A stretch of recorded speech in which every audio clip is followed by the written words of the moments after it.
Good morning. Welcome to Slice by Bryce, the podcast. This is episode 5. Today I'm coming to you live from Nicholls State University.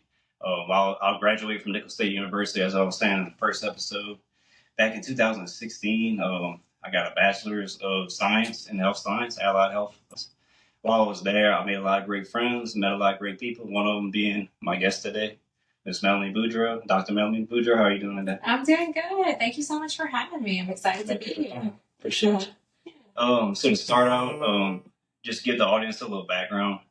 Who is Melanie Boudreaux? Kind of talk about your path through Nicholls State, and what led you to where you're at today.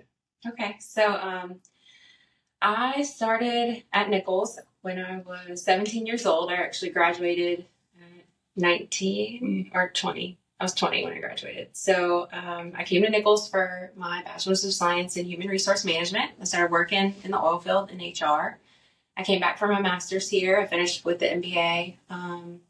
And after I finished with my MBA, I got asked to come back and teach. And so I've been here. I started teaching when I was 24 years old at Nicholls, which was really difficult and scary, but it was the best decision I've ever made. And then I went back to the University of South Alabama in Mobile to get my PhD, so I could make a career here and stay here, because this is my passion. I love teaching. So it's just something like you wanted to do your whole life? Yeah. Pretty much, since you were a kid? Yeah. When I was a kid, I would set up like a table and pretend like I was teaching my dolls. So I guess I've always kind of wanted to be a teacher. But my mom told me, absolutely not. You cannot be a teacher because you can't support yourself on a teacher's salary. And so I went in business. I went the business route, and to my surprise, I ended up teaching. Right. So I guess your path just kind of takes you where you need to go. Right. I always believe wherever you're meant to be, at some point you're gonna end up there. I agree. You might take some twists and turns, but at the end of the day, you're gonna end up being where your passion's at. I agree. You're definitely making a huge impact on a lot of people. I know you definitely made a big impact in my life as well. Thank you for saying that. That's why I do what I do. So to give the audience a little backstory on how me and Melanie met, like I said, I went to Nicholls State. I think it was either my junior or my senior year towards the end. I was taking some electives. So one of the electives that I took was it was an intro to business management, I want to say. Yep. One of those classes. And even though I don't remember this, I'm sorry. All right, so he gets very upset with me because I don't remember teaching him. But I teach so many students, so it's just. But I can say at that time, it is a blur for me too. I remember some of my professors. I remember everything from that time period. I was working hard and I was partying harder on the weekends. But I do remember Melanie. Thank you. One thing I remember is her class was always very welcoming. You felt welcome over there every time you walked in the door. I remember she knew by the second or third day, she knew everybody's name in the class. We had I try my maybe best. 30 people. I don't know if I remember it. No, but as I'm getting older, it's harder to do that. Yeah, no, honestly. But I try to call people by their names. That's fine. But sometimes I'll meet somebody and they'll introduce themselves and then I'll see them next week. I know, and it makes a difference in their life. If you don't realize it, especially with students, it makes a difference if I know their names. So I try my best to learn names. It's easy, but and then I also remember we did a lot of group activities in the class. She definitely made us get involved. It wasn't just there. We weren't just there filling out worksheets or going over lectures. It was very hands-on class, and it definitely stands out to me. Thank you. So fast forward, I think it was in May of 2023, June of 2023, somewhere around there. Melanie had reached out to me about training. I know I've seen her in the gym prior to that, in passing, but she said she was kind of lost with the weights, and she was kind of intimidated by the weight room and all that. So not kind of, very intimidated by the weight room. And my cousin Maggie worked with you at the wellness center, and she was like, "You need to reach out to Bryce. He can help you." And I was like, "Okay, good," because I have no idea what I'm doing. And so, yes, you helped me so much with just kind of learning, because I felt like all I would do was cardio, and I just feel like that's not good enough for when you get older, right? I feel like I don't want to. And people ask me, what are your goals? When you go work out, and it's to not be in the doctor's office. Right. That's my goal, right? Longevity. Yeah. So just lifting some weights, and that really kind of helped me with my energy during the day. I feel like that's really kind of helped. It definitely helps. That's one of the first things that people notice, is their energy throughout the day, their quality of life improves. Yeah. Like I got a lot of older people that are training. And my back doesn't hurt anymore. Right. So like, and now I kind of know what to do, so I can kind of go like, I'm sorry, I don't really do much training anymore, but I like kind of know what to do because he helped me. So I really appreciate that. I see you now. They're doing some leg extensions and some triceps. Yeah, trying to do my best. And my mom came, and I'm trying to teach her too, because I feel like she needs that too. Definitely. Let's see, my parents into it. Yes. It's just somewhere because we live so far away, So train at the gym. Yeah, but so I introduced Melanie to weight training. One thing she kind of introduced me to was gratitude, which at the time maybe seemed like a simple concept, being grateful for things around you, for just even the small things. I remember I had some things that happened to me at the time. Maybe it was around the time when I got bit by a spider, and a few other things. And she used to tell me every day, she'd be like, "What are you grateful for today?" And I would come up with some. That's what I ask my students, and what are you grateful for? I make them, and like whenever I walk into class, we'll talk about that. What are some things that you're grateful for? And it just kind of helps everybody reset their mind. My mom honestly kind of taught me that. So she introduced me to this book. It's called The Magic, and I know I share this with my students and everybody that I kind of can tell because I think it's so good. But it talks about, it's like daily practices and how to count your blessings and just kind of focus on the good, because I feel like if you don't, the negative can just overcome you. Oh, yeah. And look, am I perfect at this? Absolutely not. Like I have days where I'm like struggling. But I just feel like I keep these books by my bed and I can share with you guys the 3 books. But these help me just kind of like reframe my mind whenever I get kind of in that. In that rut. But I mean, working out, me and one of my friends, Sadie, went walk last night. Just doing stuff like that also helps too. Like I do it more for my mental health, than anything. So. Yeah. So I think gratitude is really important. Okay. Yeah, it kind of leads me into the next part. So what does gratitude mean to you? Do you have any stories relating to the power of gratitude, personally? Yeah. So, I struggled with gratitude for a little while when my little girl got sick. So Emma got sick, and we were just we had to take her to the hospital, and we were really kind of going through it, and she was in and out of the doctor. It was kind of scary, touch and go for like months. And so I kind of got out of the practice just because it was just so overwhelming. And I started going to the chapel here on campus. They have the Adoration Chapel, St. Thomas, and that really helped me kind of reframe my mind and kind of get back into it. And she healed, thank God. And I think prayer, all of the things, our support system, our family helped us so much, and the school was amazing. So yeah, I think, people will go through hard times. Nobody's kind of immune to that, but I think it's kind of how you bounce back, how you figure it out. How quick you bounce back, how you bounce back. Yeah. So that kind of takes me into I'm going to tell a story that I've never really opened up about. So this past year has been pretty rough for me as well. I've had a lot of trials and tribulations in 2024. So I remember somehow you introduced me to gratitude. So I started reading that book, The Magic. I'm so proud of you for reading it. So I started doing it, and it was like they gave you homework every day. Like one day it was write down 10 things you're grateful for. Say I'm thank you 10 times, So I was doing it. About 2 weeks in, that's when Hurricane Francine hit. I remember I stayed at my house by myself. Almost evacuated to my parents' house, but I just decided to stick it out. I wanted to make sure my house was good and all that. So I stayed home alone, and everything was good. It was windy. I didn't really have too much damage, but I remember that night I kind of settled in. I looked outside. The yard was starting to flood a little bit. Water was about halfway up the yard. So I went back inside, lit some candles, whatever. got me some hurricane snacks. Yeah, because you didn't have electricity. Yeah. And then had some flashlights, all that good stuff. Going in the room, I was like, man, I'm about to go to bed. Like, go in there, calm down, whatever. And I remember seeing a puddle of water, just a random puddle of water in my room.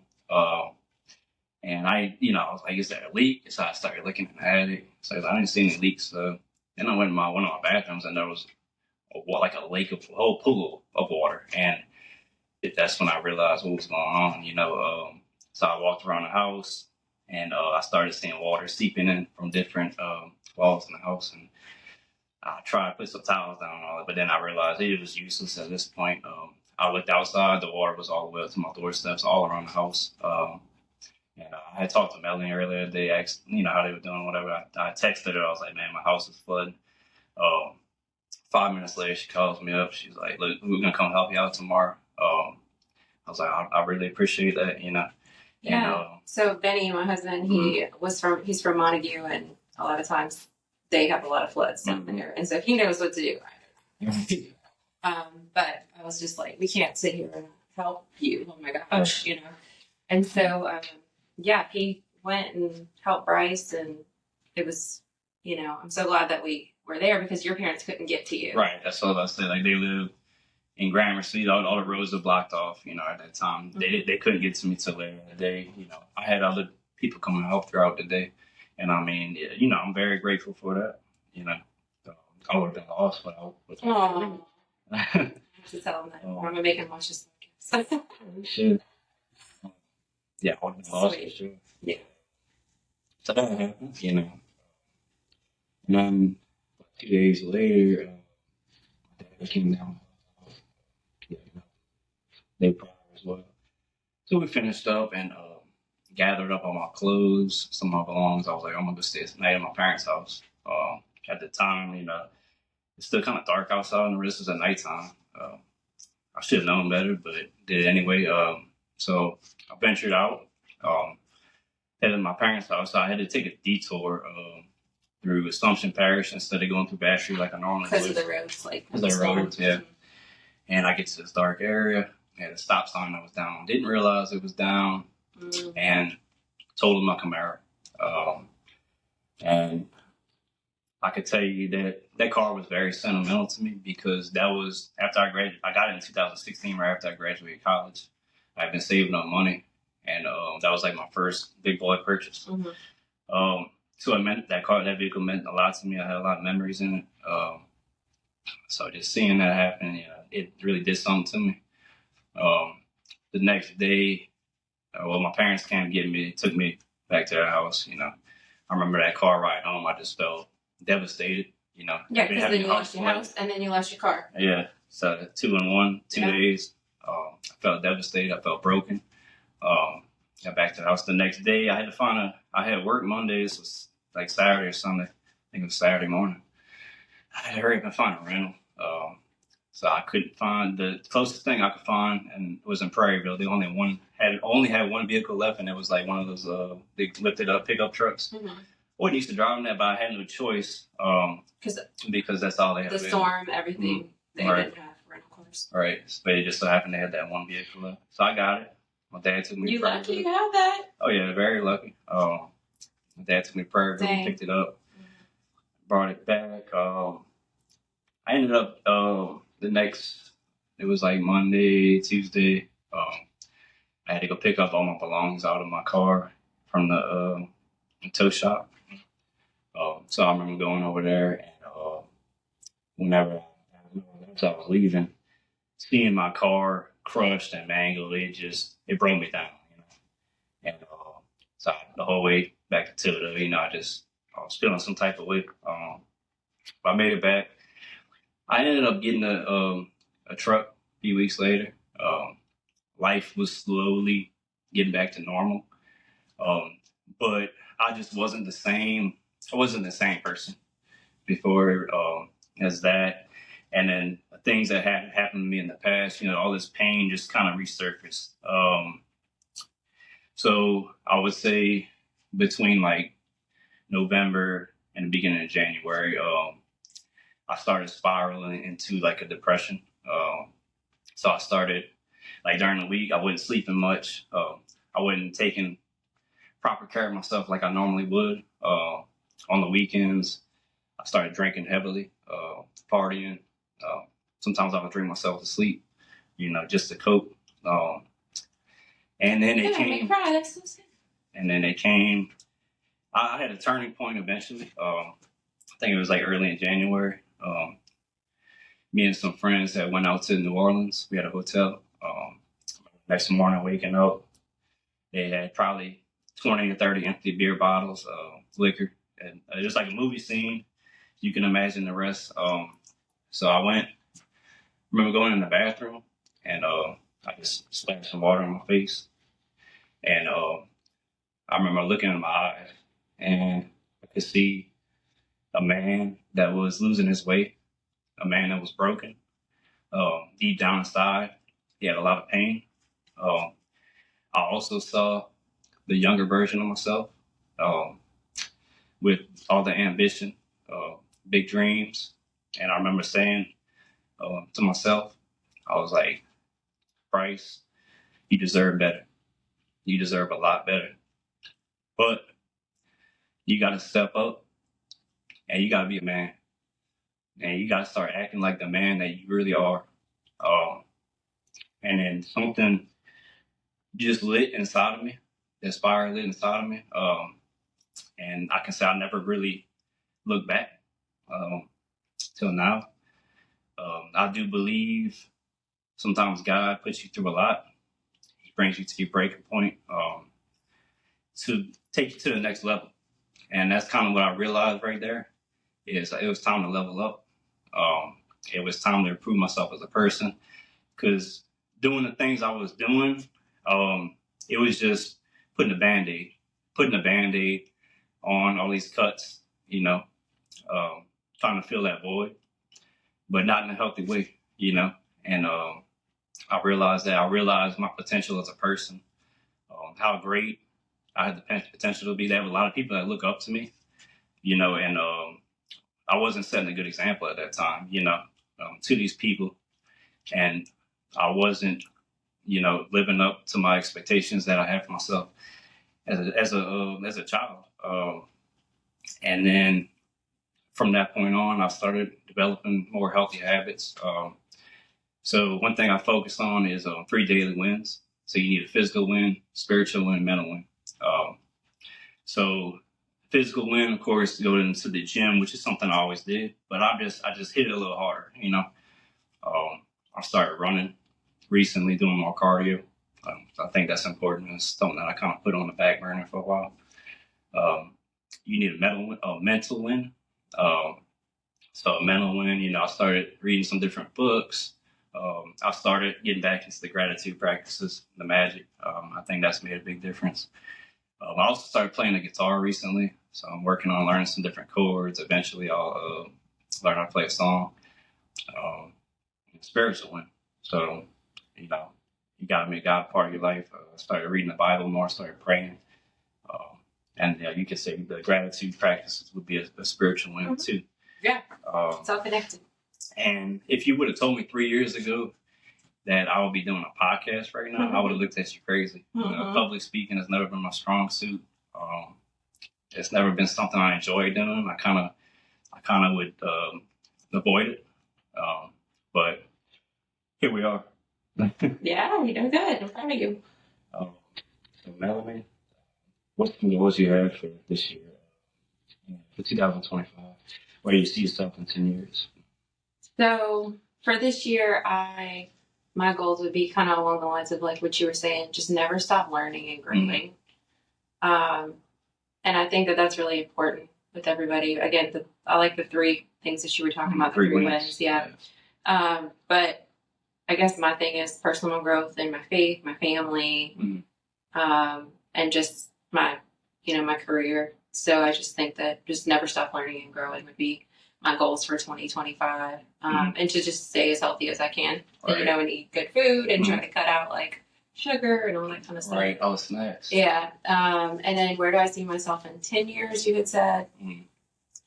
That's a hard question. It is. Because I had to like I really was think thinking about about that. You had asked me, and I was like, giving me some of the questions that you were going to ask me. And that's difficult. I really like where I'm at now, but I guess I just eventually when my kids, kids are in all the sports and everything right now, so we're busy. But I guess being maybe more of a leadership role over here, I think I could see myself doing eventually. Not right now, but maybe in the future. I love consulting and helping businesses. But my number one focus right now is my kids and my family. Like, they're involved in all the things. And so I just want to make sure that I'm there for them. Right. And so I was running the MBA program and I stepped down when Emma got sick because my focus was, I don't want to miss this time with my kids. And so, so you can't get that back. So I guess just kind of making sure that that's my focus. So I hope that answers your question. It does. Okay. It does. Okay. Yeah, absolutely. So follow up on that for me, I think, my goals for 2025, like I was saying, I'm learning how to play the guitar right now. So the first song that I want to learn how to play is Simple Man by Leonard Skinner. So I'm going to, like I said, I'm learning the chords right now. I'm eventually learning that. Maybe you can play it on your podcast.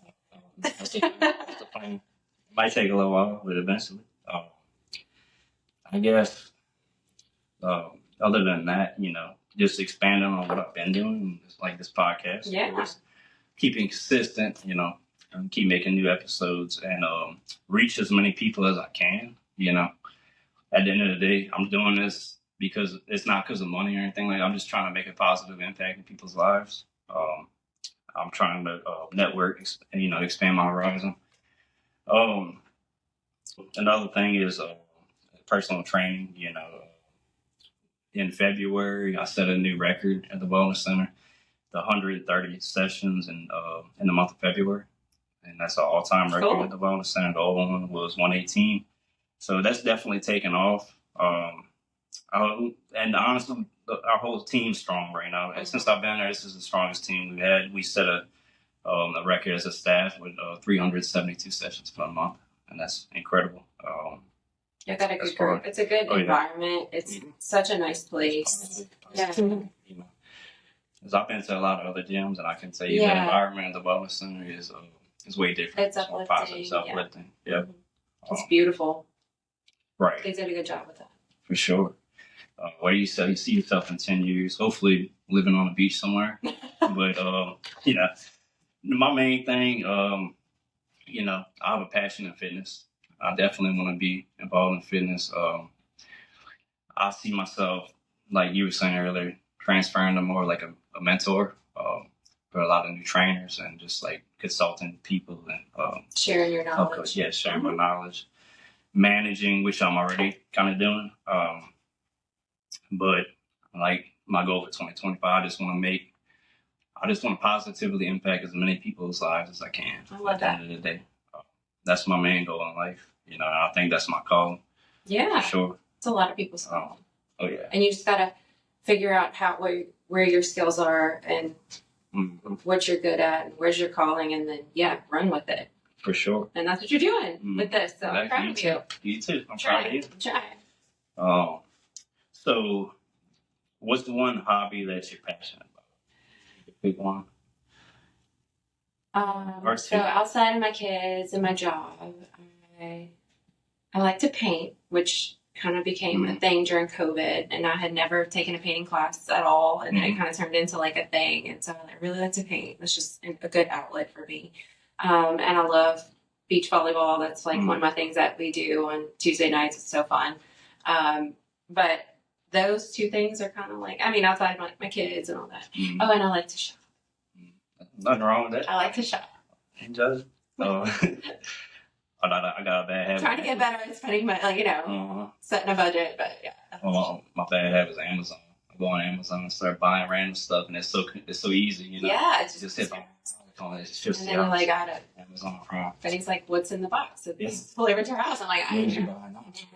But they come to find out it's him. Like, it's his stuff. I'm like, you see? That's him. When you just...